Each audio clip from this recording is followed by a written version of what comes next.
Hello, this is Zadie Boulay, and I hope you're having a beautiful day. Thank you for your support. Thank you for subscribing to the channel. Thank you for your thumbs up, and thank you for your comments. Thank you for all you do to support the channel. And yes, we are commanded to love one another, whether we want to or not, or whether we agree with each other or not.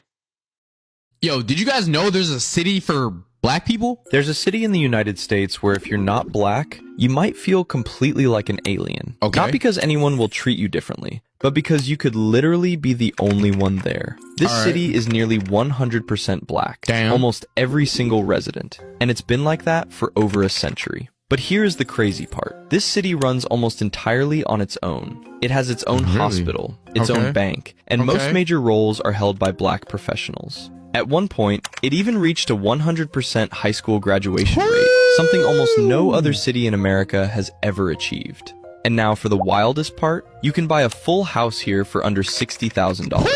Yes, an entire home for less than the price of a car. This place is Mound Bayou. This town is called Mound Bayou and is in Mississippi.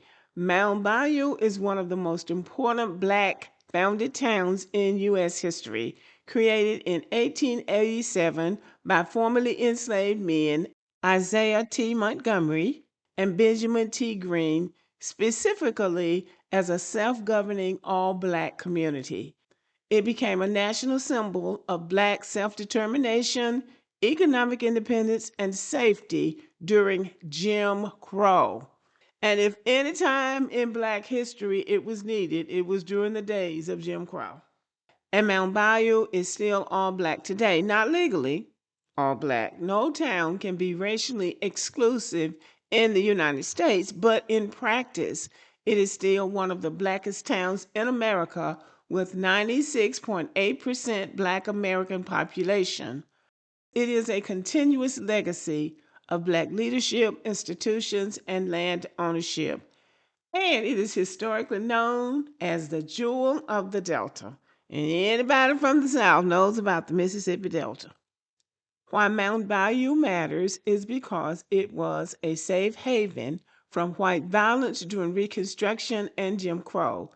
It was a center of black-owned banks, schools, farms, and hospitals, a place where black people could vote, govern, and build wealth. It was praised by Booker T. Washington and even visited by President Theodore Roosevelt for its success. So Mound Bayou has been in operation for a long time, and it has been successful for a long time. And there are several towns in the South, including my home state of Alabama, that have survived as all or overwhelmingly majority black towns and counties. There are several majority black counties in Alabama, Mississippi, Louisiana, Georgia, South Carolina, North Carolina, Virginia, Texas, Tennessee, Arkansas. There are majority black towns all over the South and majority black counties all over the South. That is why the South is so determined to take away our political voice, because there are so many of us. Now, many of the all-black towns in the South did not survive, but Mound Bayou did. And Mound Bayou survived because it had advantages and protections that most black towns never had, especially strong leadership, land ownership, economic reliance, and strategic insulation from white interference. Whenever you can be insulated from white interference, you can survive if you want to. Now, that's just a fact. Because guess what? Most black towns founded after Reconstruction were destroyed by white violence, economic strangulation, land theft, or railroad bypassing. Mound Bayou faced the same hostile environment, but it had unique structural advantages that kept it alive. The residents of Mound Bayou had strategic land acquisition that they bought before white elites realized its value.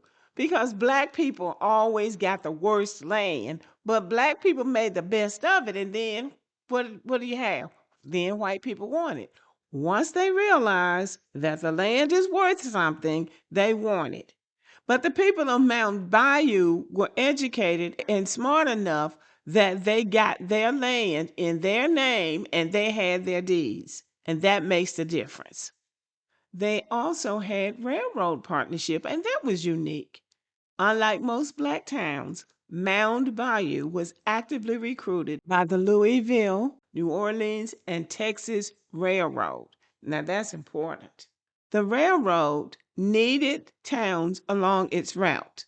The railroad negotiated a mutual beneficial relationship with the people of Mound Bayou. This ensured steady money, steady jobs, transportation access, and population growth.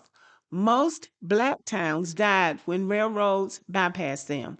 Mound Bayou was on the line from day one.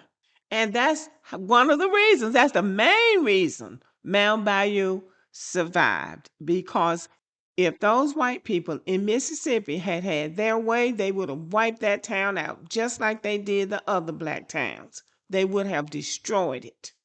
Mound Bayou had exceptional leadership. Montgomery and Greene were unusually skilled. These founders weren't just dreamers. They were trained in business, law, and administration, and Davis being a unique plantation experience that gave enslaved people experience in cooperative economics, self-governance, legal processing, and agricultural management. This gave Mound Bayou a professional class from the start, something most black towns lacked. And I would be remiss in saying that Davis Bean was the plantation that Jefferson Davis, who was the president of the Confederacy, owned. That was the plantation that his family owned. And like many plantations, the slaves were running it because Jefferson Davis was in politics. He was in D.C., he was in Montgomery, he was all over the place. So he let the slaves run the plantation just like they did in Gone with the Wind. Gone with the Wind is a historical fiction novel. Historical fiction is based on fact. Gone with the Wind was also a blockbuster movie that came out in 1939. That was the movie where Hattie McDaniel was the first black actress to win an Oscar, and she was not able to sit inside that theater with her castmates. She had to sit in the basement and give her speech from the basement of the building. I just thought I would just add that. Back to Mound Bayou, they built their own systems instead of depending on white-controlled ones. According to the Inner Quest Institutional Study, Mound Bayou survived because it built parallel black institutions in a region where white systems were designed to trap black people in debt and dependency. They had their own bank, their own school, their own hospital, and their own businesses and farms. This insulated the town from the crop lien debt system, which destroyed countless black communities. Back to the train system. That train system gave them a security that most black people didn't have. So that was one of the reasons that black towns failed. And the interesting thing about Mound Bayou, when it was founded, it was surrounded by Delta plantations, but not controlled by them because what? They had the agreement with the railroad. They had a contractual agreement with the railroad. Even the toughest of white people in Mississippi were not going to mess with the railroad.